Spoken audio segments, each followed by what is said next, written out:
말씀 정리하겠습니다. 미가서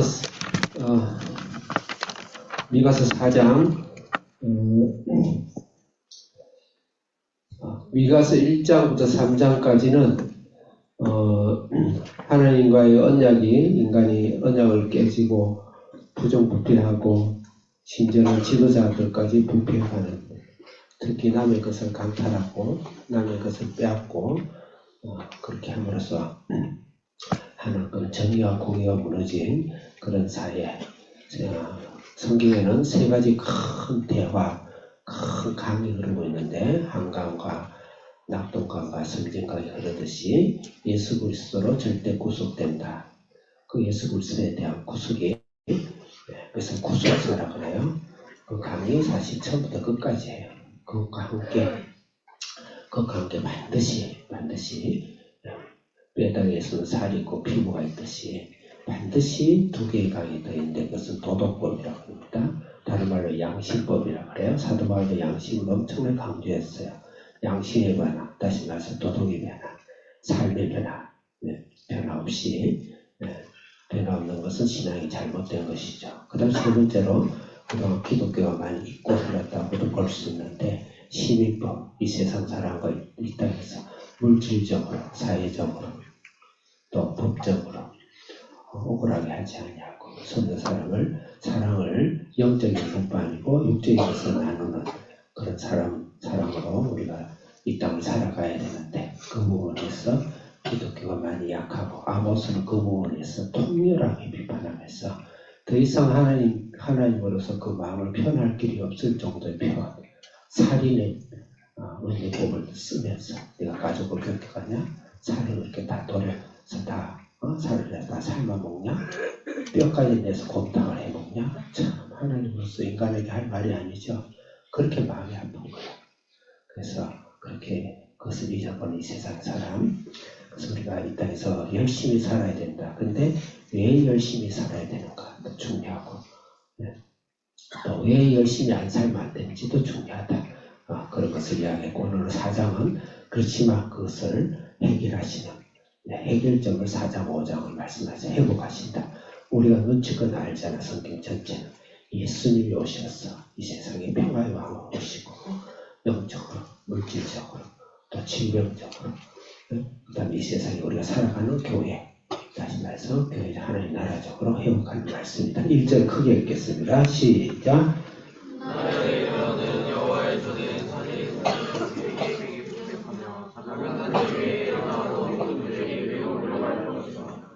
그래서 끝날에는 히브리서 1장 2절이나 요한일서 2장 17절에 보면, 그래서 바로 예수님 초림과 재림을 같이 보통 끝날로 이야기하고 있어요. 예수님 오심을 이야기하죠.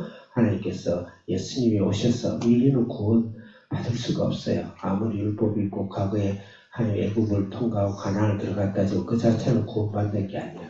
그것은 하나님은 카이로스 시간을 대서 연대적으로 하나님 일하지 않아요. 인간에 맞춰서 인간을 이해하기 위해서 시간대로 왔지만은, 그래서 오실 예수님을 믿음으로 구원을 그 당시 받는 거예요. 그래서 그 마지막 끝날에 예수님이 오셔서 이 인류의 죄를 해결하고, 이 무력화, 이 억울함의 이 사회를 사탄의 재앙 같은 이곳에서 우리를 구원한다는 그런 말씀이다 볼 수가 있습니다. 모든 민족들이, 모든 사람들이 여호와의 전, 여기는 예루살렘을 말하고 성전을 말하죠. 예루살렘 성전 나오는 건 예수님을 말한다라고 생각하면 되겠죠.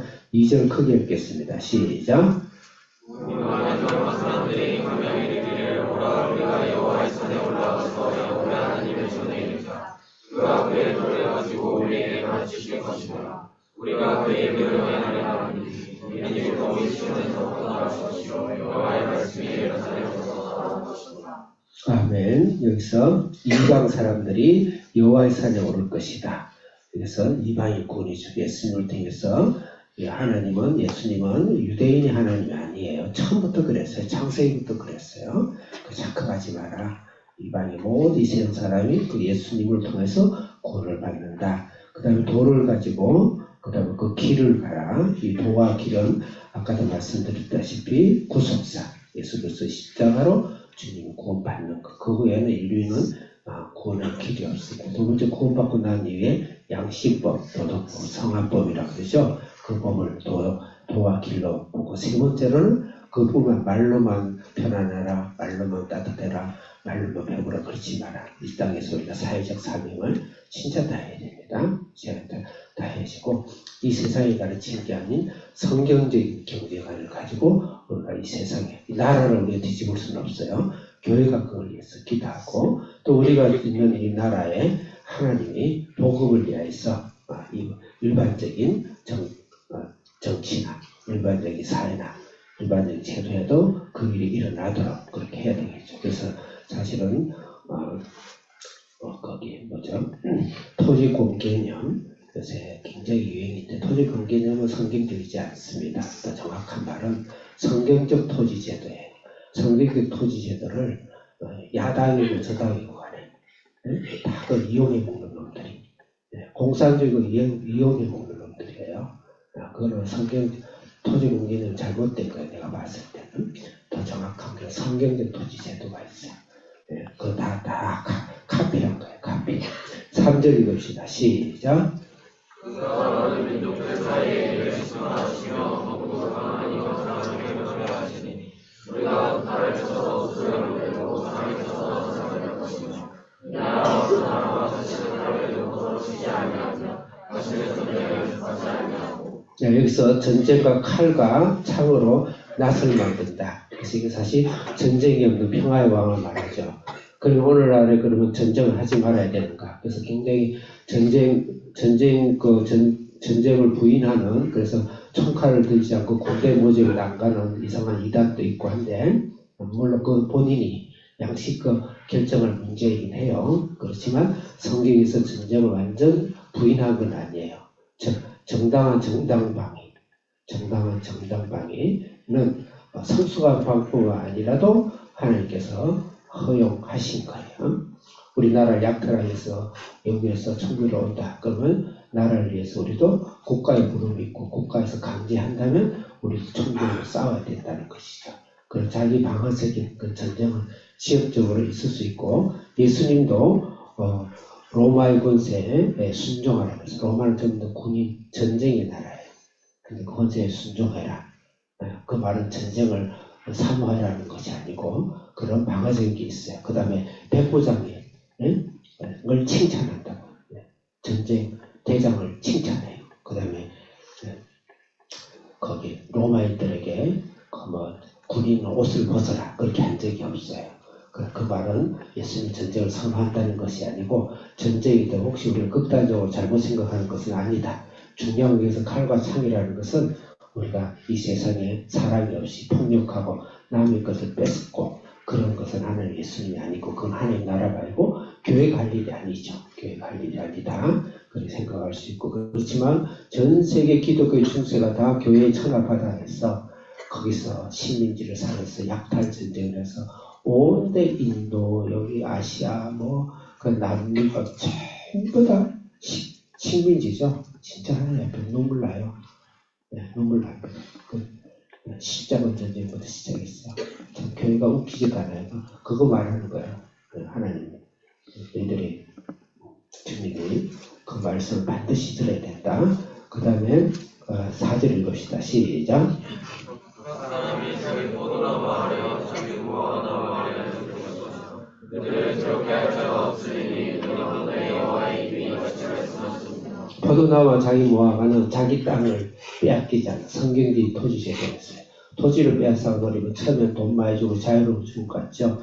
인간을 구속하고 포악하고 전쟁을 일으킨 거와 똑같은 거예요. 그 다음에 전쟁과 자기 포도나무 무화과를 연결시켜보면 돼요. 꼭 전쟁을 일으킨 게 아니고 경제적으로 남의 삶의 기본권, 먹고 살아야 될 기본권을 앗아가는 그런 제도들은 아주 악한 것이죠.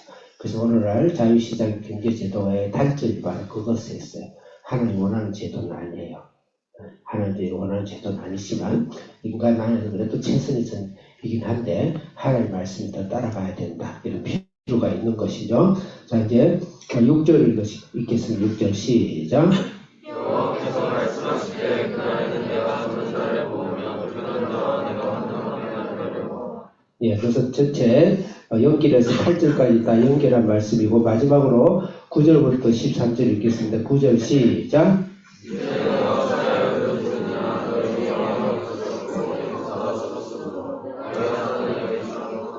예, 이제는 아까 앞에는 끝날에는 여기서 시가 대표자 이제는 현재 우리가 여인의 고통처럼 고통을 당할 것이다. 10절 시작.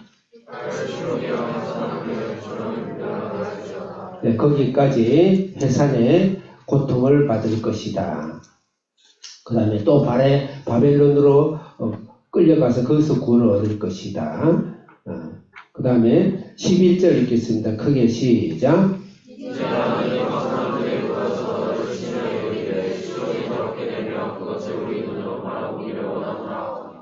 네, 이 말씀은 9절부터 12절은 바벨론 포로를 예언하고 있는 거예요. 참 예레미야도 그렇고 왜 바벨론 포로를 안 가도록 해야 되는데 바벨론 포로를 가라고 명령하는지. 여기도 바벨론 포로를 예수님이 끝날에 오겠지만 그 전에 너희들은 바벨론 포로를 반드시 해야 된다. 그 말씀이에요. 이 말은 무슨 말일까요? 예수님이 바벨론 포로로서 제이삭스를 담당하시듯이 예수님께서 그 포로 가운데 예수님이 대신 우리 죄악 가운데서 우리를 구원한다라는 그 말입니다. 그 제이삭스는 심판이다. 그래서 우리는 바벨론 포로로 반드시 우리는 죄의 대가를 받아야 돼요.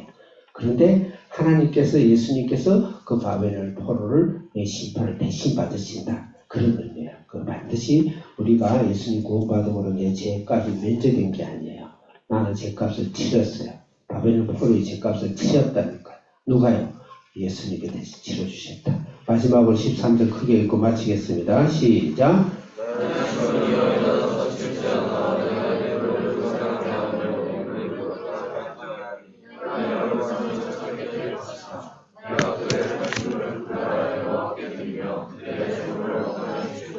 이게 영적 전쟁인데 예수님이 이 땅의 죄악과 이 땅의 사탄과 이 땅의 권세를 쳐서 무찌르고 평화의 왕으로 구원의 왕으로 등극하시면 우리는 그 거룩한 하나님의 백성이 되었다. 기도하겠습니다. 살아계신 하나님 아버지, 우리 가슴을 통해서 통곡할 그런 하나님 제약들을 주님에게 토해내고 예수님으로 구원받게 하셔서 감사합니다. 예수님 이름으로 기도합니다. 아멘.